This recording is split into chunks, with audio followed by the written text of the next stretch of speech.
Hello and welcome to Healthy Bites. Today I'm going to talk a little bit about digestion.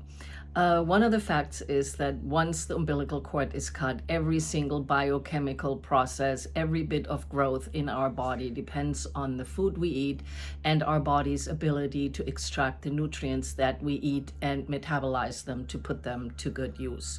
So making sure that we support healthy digestion on a daily basis is quite important. Also, it's important to note that we're not only digesting the food we eat, but we also have to digest the life experiences we have. A lot of times when we go through stressful times or sad times or we get angry, these emotions will affect the way our body can digest food. So it's really important to be aware of that connection as well.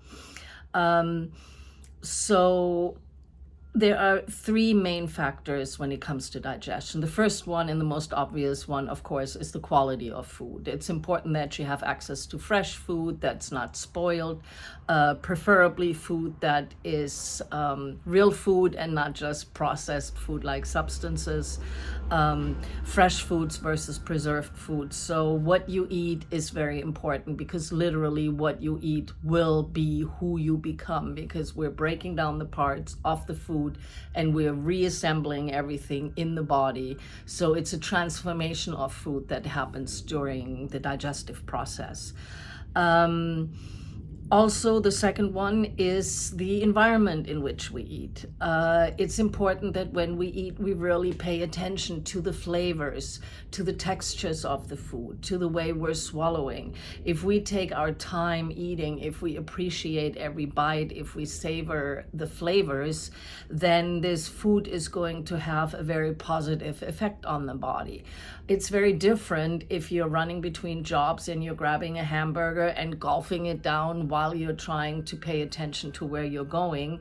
A lot of times that second scenario is likely to end up in heartburn or other digestive issues because the body cannot focus on digesting the food and instead needs to process a whole bunch of other things like how to stay safe on the road, where you need to go to. So there's some focus taken away from the digestion, which will also affect the way your body is able to metabolize the food you're putting into it.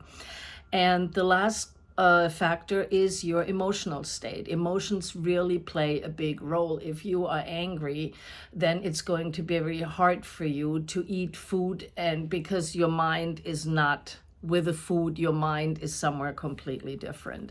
So it's really important to watch out what you eat, to make sure you are in a peaceful environment, you have your time that allows you to pay attention to the food and savor the food you eat, and also make sure that you're fairly at peace when you're eating. It's usually when we eat out of stress or eat out of anger, those are the foods that instead of nourishing the body end up in little fatty pockets around the body.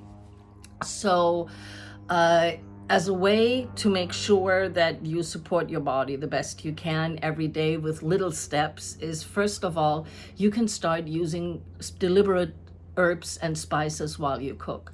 A lot of the herbs and spices we use in cooking actually have medicinal properties and can help with digestive issues. For example, people who have high stress, peppermint tea can be a good little remedy they can drink with every meal that helps calm the body down and helps with digestion.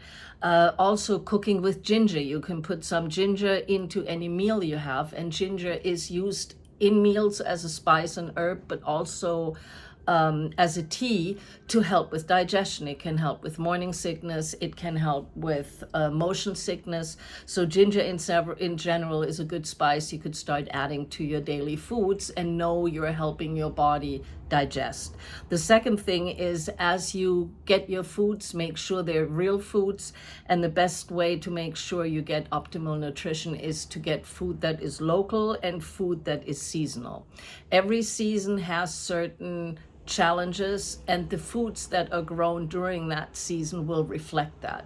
Summer comes with a lot of heat, but when you look at the foods that grow in summer, they're all very rich in water, so they provide the antidote to all the heat in the food that is grown.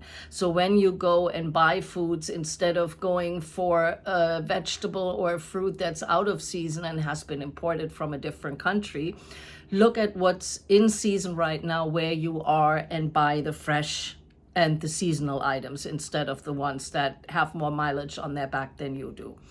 And the last tip I can give is to make sure that you set peaceful routines around eating. You can start with a little meditation, a little prayer, a little breathing exercise, just something to center yourself and get into the self-nourishing mode, and then eat your meal with gratitude. If you are not an introvert, if you like company, make sure that the company you have is company you like, that keeps things light. You do not want to get into an argument over the meal.